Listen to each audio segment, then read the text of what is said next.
Hey guys, today I'm going to talk about where our emotions come from. It's not something that we think about every day, and it's a little difficult to explain, but I'll do my best to share with you what I know. It's not just about what we're thinking, because if it was just about that, as soon as we turn the news on, we would all run for the medicine cabinet or the wine or the drugs or whatever we could get our hands on to disconnect and disengage and medicate and make us feel better. So it's not only about that, that's one small part. The other parts are perspective. That is how we're viewing the event. There is belief, so it's what you're believing because of the event. And the last part is faith, and that's how it was described to me, so I'm sharing that word with you. I have yet to be able to come up with a better word for it. But faith, to me, is the level of those beliefs that we were talking about. So let me give you an example. Let's say a little boy, he's at a dance, maybe he's 12, and he goes up to this girl and he asks her to dance with him because he's just like so excited and lit up every time he sees her. And she says no, laughs at him, whispers in her friend's ear, and shuts him down.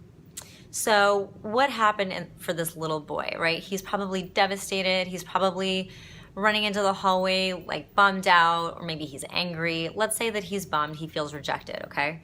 So what happened, the event that happened was he asked her to dance. She said no, started laughing and started whispering. That's what happened.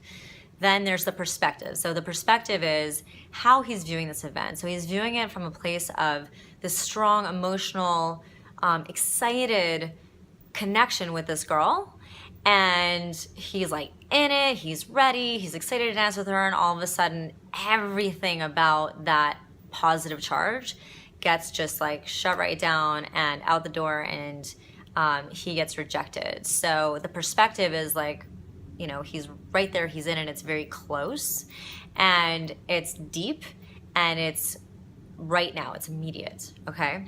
And the belief that comes out of that event is that he immediately starts telling himself that he is ugly, that he's unworthy, and that he is unloved. Okay?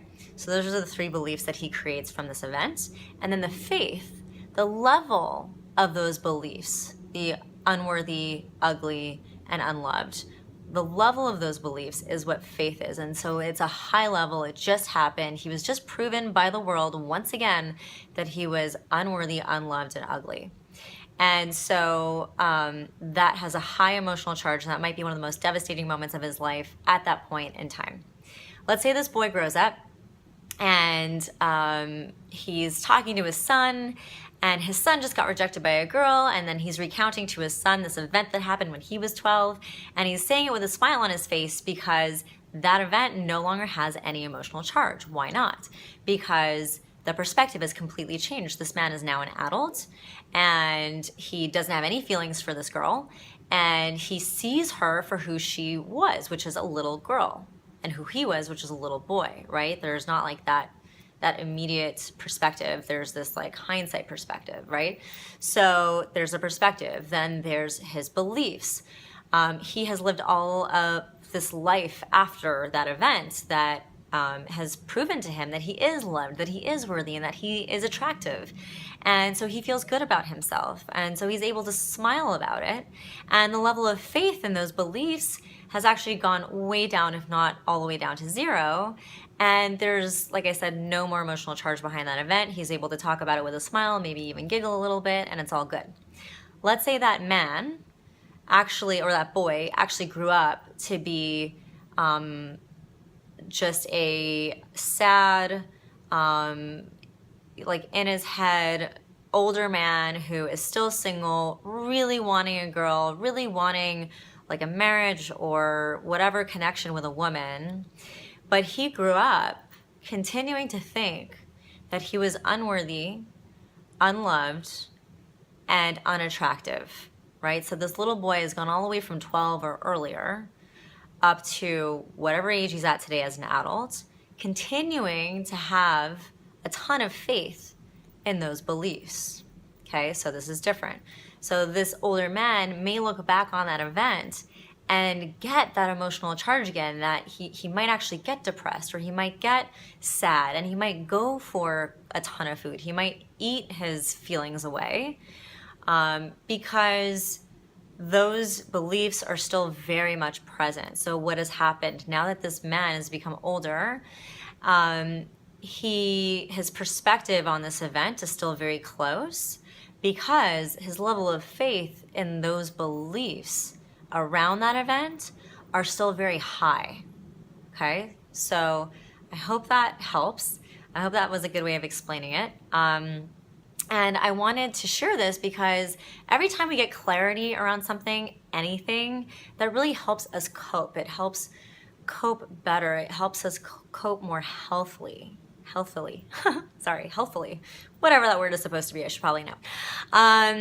And just clarity helps us get out of our thoughts, out of our ego, into this space of like, I get it. Okay. No more emotional charge. And now I know where it comes from and I can release it. That's easier said than done. There's a lot of work to be done to release it. For some of you, actually, this might be enough. This might be enough to release something that is actually got a lot of emotional charge for you right now. So I hope that it does. I hope that it's helpful. If you know anybody who could benefit from emotional eating, coaching and coaching around addictive eating, please forward this to them. Please let them know that there is help out there for that specific issue, because a lot of people don't even know. And I would really appreciate that. I would appreciate you sharing this video. I would appreciate you letting me know if there was anything about this concept that I shared that was unclear, or if it really connected with you, let me know. And I also want to remind you that today is my last day of offering free coaching to anyone who signs up for a talk with me. So in the post above, there is a link to my calendar. Please use it. Put yourself on my calendar today. And whether or not we actually talk today, so you don't have to book it for today, but if you are on my calendar today, whenever we talk, I will consider you for the 1 month of free coaching. Please take advantage of that. It's a great offer. And I'm really excited to chat with you. And thank you so much for watching. I will speak to you soon.